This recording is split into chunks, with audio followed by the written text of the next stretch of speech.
हमीरपुर के सुजानपुर में चुनावी जनसभा में पहुंचे प्रधानमंत्री नरेंद्र मोदी ने कांग्रेस पर जमकर निशाना साधा।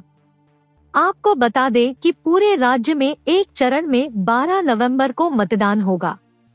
8 दिसंबर को नतीजे आएंगे। चुनाव प्रचार में सभी पार्टियां कड़ी मेहनत से लगी है।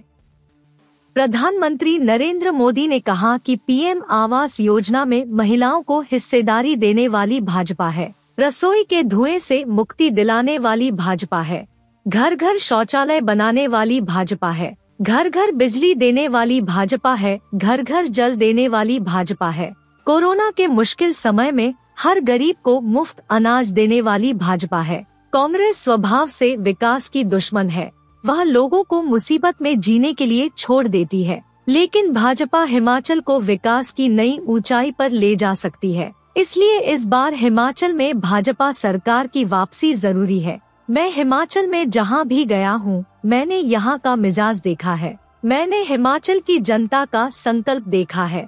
अब हिमाचल के लोगों को समझ आ गया है कि अदलाबदली ने हिमाचल को बर्बाद करके रख दिया है। प्रधानमंत्री नरेंद्र मोदी ने कहा कि कांग्रेस का इतिहास झूठे वादे और झूठी गारंटी का रहा है। कांग्रेस के राज में हमारे फौजियों के पास पर्याप्त बुलेट प्रूफ जैकेट नहीं थी। कांग्रेस के राज में फौजियों के पास बर्फ में पहनने के लिए अच्छे जूते नहीं थे। अब बेटियों के लिए भी तीनों सेनाओं के द्वार खोल दिए गए हैं। हम सैन्य स्कूलों की संख्या भी बढ़ा रहे हैं और इसमें बेटियों को भी दाखिला मिल रहा है। हमारी सरकार पुलिस फोर्स और केंद्रीय सुरक्षा बलों में भी बेटियों को बहुत प्रोत्साहन दे रही है। बेटी अगर सैनिक स्कूल जाना चाहे तो उसके लिए भी हमने सैनिक स्कूल के द्वार खोल दिए। बेटी अगर सेना में अफसर बनना चाहे तो तीनों सेनाओं में हमने बेटियों के लिए रास्ते बना दिए। बेटी को रसोई में लकड़ी का धुआं ना सहना पड़े, इसके लिए उज्ज्वला का गैस कनेक्शन दिया। बेटी को पानी के इंतजाम के में परेशान न होना पड़े, इसके लिए हमने हर घर पाइप से पानी देने की योजना को आरंभ कर दिया।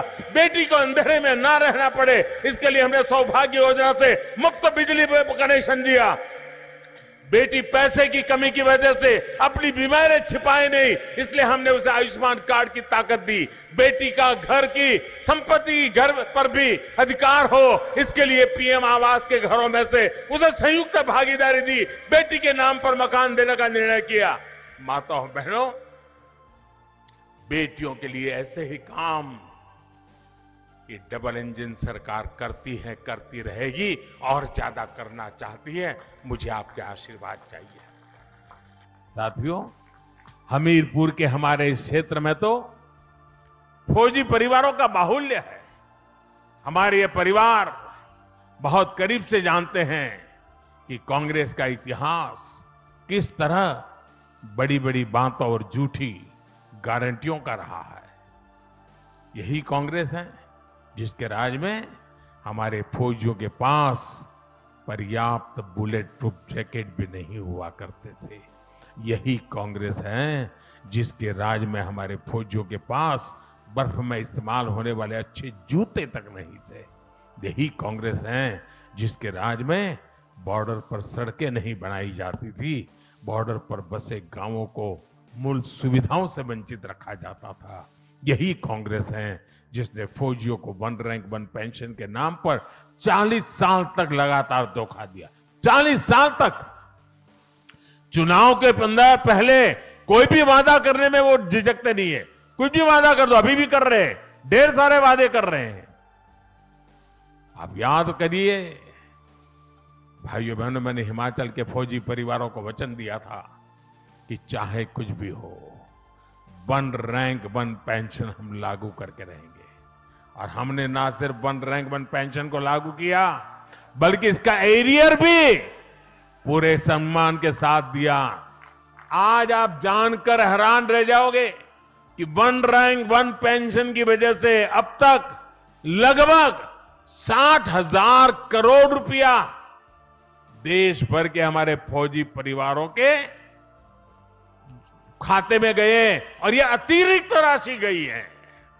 और साथियों, आपको ये भी नहीं भूलना है, यही कांग्रेस है जिसके नेता आर्मी चीफ का अपमान करते हैं, फौज के लोगों की तुलना गुंडों से करते हैं। यही कांग्रेस है जिसके नेता सर्जिकल स्ट्राइक पर सवाल उठाते हैं, हमारे वीर बेटे बेटियों के शौर्य को कटघरे में खड़ा करते हैं।